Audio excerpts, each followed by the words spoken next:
La paracha de Bamidbar que nous lisons ce Shabbat s'ouvre sur le recensement de tous les enfants d'Israël, recensement qui a été prescrit par Hachem en signe d'amour de son peuple juste après l'inauguration du tabernacle. Ce recensement faisait suite à un autre recensement qui avait eu lieu 7 mois plus tôt, après l'épisode du veau d'or, mais il était différent. Le premier recensement était un recensement global, où il s'agissait simplement de faire le recensement total de la population, alors que là, c'était un recensement qui était beaucoup plus précis, selon les familles, selon les tribus, et, et qui était nominal. Il fallait que chacun se présente avec son livret de famille, en quelque sorte, pour être enregistré. Ce qui est étonnant, c'est que on ne se contente pas de recenser l'ensemble de la population, ni même de recenser combien chaque tribu comptait, mais il y a encore un recensement spécifique pour des groupes de 3 tribus. Combien faisaient les 3 tribus réunies, combien d'individus elles comptaient. Et la raison en est que les 12 tribus, lorsqu'ils étaient dans le désert, étaient divisés en 4 groupes. Chaque groupe était doté d'une bannière et il lui était assigné une place particulière pour camper à côté du Mishkan, tout autour du Mishkan. Et donc il fallait savoir dans ce groupe-là, dans chaque groupe, de chacun des groupes qui se trouvaient au nord, au sud, à l'est ou à l'ouest du tabernacle, combien de personnes comptait ce groupe. Lorsque le tabernacle voyageait, puisque c'était un tabernacle démontable qui voyageait d'étape en étape, eh bien, les tribus devaient se déplacer selon le même agencement et selon un protocole extrêmement précis, qui est déjà détaillé en partie dans notre paracha, qui sera encore développé dans la paracha de Béalotra. Et on peut se poser la question de savoir pourquoi la Torah a donné une réglementation aussi complexe et par rapport au fonctionnement, disons, de l'installation du camp des Hébreux, et pourquoi elle l'a consigné pour l'éternité, puisque ça prend une place assez importante et conséquente dans notre paracha. On remarquera qu'il en va de même pour le compte des Lévi'im, des Lévites. Les descendants de Lévi avaient bénéficié d'un compte séparé, mais là encore, il y a toute une réglementation et la Torah insiste sur chaque mission de chaque famille, les enfants de Kehat et les enfants de Gershon, les enfants de Merari, chacun avait des responsabilités qui étaient particulières. Et là encore, on peut se demander pourquoi ce luxe de réglementation. Et on ne peut pas dire que c'était pour des raisons purement pratiques, parce qu'il faut bien voir que dans le désert, les enfants d'Israël étaient complètement pris en charge. Ils n'avaient aucun souci matériel.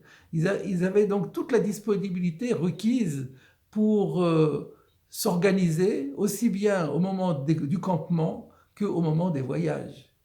Et d'ailleurs, on voit que nos textes attachent une importance extraordinaire à cette réglementation. Voilà par exemple que dans le Talmud, dans le traité Erechin, page 11b, on nous dit que si un lévite qui avait reçu pour fonction d'être chantre, c'est-à-dire de chanter les psaumes au moment où on offrait les sacrifices, s'il s'avisait de prendre la place d'un collègue qui, par exemple, avait été chargé de la gestion des portes de la conciergerie, eh bien, il encourait la mort. Donc on voit que c'est quelque chose qui est extrêmement important. Et la question est, mais quelle est la raison pour laquelle la Torah attache une telle importance à cette réglementation? Le Rav Baron Kotler, Zecher Tzadik Livracha, le fondateur et le premier Rosh Yeshiva de la fameuse yeshiva de Lakewood aux États-Unis, voit dans cette réglementation une leçon très importante pour toutes les générations. Il s'agit de nous faire découvrir que dans tout ce qui touche au registre du culte, du service de Dieu, du sacré, de l'accomplissement des rites, eh bien, ce qu'on appelle le seder, c'est-à-dire en hébreu, le concept de l'ordre, est central, fondamental, incontournable. Si on ne respecte pas l'ordre strictement, l'ordre qui a été prescrit par Akadosh Baruch Hu dans ce domaine, dans ce registre, eh bien, le sacré risque d'être profané. Et il en prend pour illustration le commentaire du Midrash sur la toute fin de notre paracha, sur un des derniers versets de la paracha, où Dieu s'adresse à Moshe et à Aaron, et il leur dit « Faites le nécessaire pour que les enfants de Kehat vivent et ne meurent pas lorsqu'ils approcheront du Saint des Saints. » Pourquoi risquait-il de mourir? De quoi s'agit-il? À quoi le verset fait-il allusion? Et le Midrash nous dit, nous savons que les enfants de Kehat avaient pour mission, notamment, de gérer tous les ustensiles sacrés du tabernacle, et lorsqu'il y avait un voyage, c'est eux qui devaient les porter sur le dos. Et il s'avère que on sait que de tous les ustensiles sacrés, il y en avait un qui était le plus sacré au monde, c'était le Aron HaKodesh, l'arche sainte qui contenait les tables de la loi.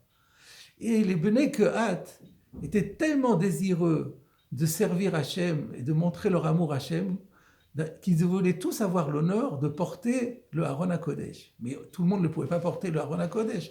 Donc ils se disputaient. C'était chaque fois des disputes sans fin pour savoir qui est-ce qui allait avoir l'honneur, cette fois-ci, de porter le Aron HaKodesh. Et cela a entraîné la colère divine. Et voilà que les Bnei Kehat étaient souvent décimés à cause de cela. Nous voyons ici qu'un objet qui est le plus sacré au monde, qui est aussi le plus porteur de bénédiction au monde, eh bien, parce qu'il n'y a pas eu un respect de l'ordre comme c'était prescrit, eh bien, cela a entraîné la mort et de pas n'importe qui, mais de l'élite de l'élite. Les Lévim étaient déjà une élite, les Bnei Kehat étaient l'élite de l'élite, et voilà que l'élite de l'élite était décimée pour ne pas avoir respecté l'ordre. Et on remarquera encore que ces Bnei Lévi agissaient mus par un zèle incroyable dans le service divin. Ils savaient qu'ils risquaient leur vie, et quand même, ils n'ont pas hésité à le faire, tant ils étaient désireux de servir Hachem et de montrer à Hachem leur amour. Mais parce qu'ils se sont mal comportés, ils ont créé le désordre au sein du culte, eh bien, ils ont en fait profané l'Arche Sainte. Ce comportement a été jugé comme étant une offense carrément à Dieu lui-même, au point qu'il méritait la mort. Ainsi, le non-respect des règles établies dans le domaine du culte devient une profanation avec des conséquences extrêmement graves. Le Rav Kotler conclut en disant que le respect de l'ordre non seulement permet de servir Hachem comme il se doit, mais c'est aussi un facteur de paix, quelque chose qui peut amener la paix. Comme nous l'avons dit, l'ordre c'est quoi? C'est le respect de la réglementation, c'est l'équilibre, c'est le respect de sa mission, de sa fonction, de la place qui a été assignée, des limites qui ont été assignées. Et à propos du verset bien connu de Job, « Ose shalom bimoromav » Dieu instaure la paix dans les hauteurs.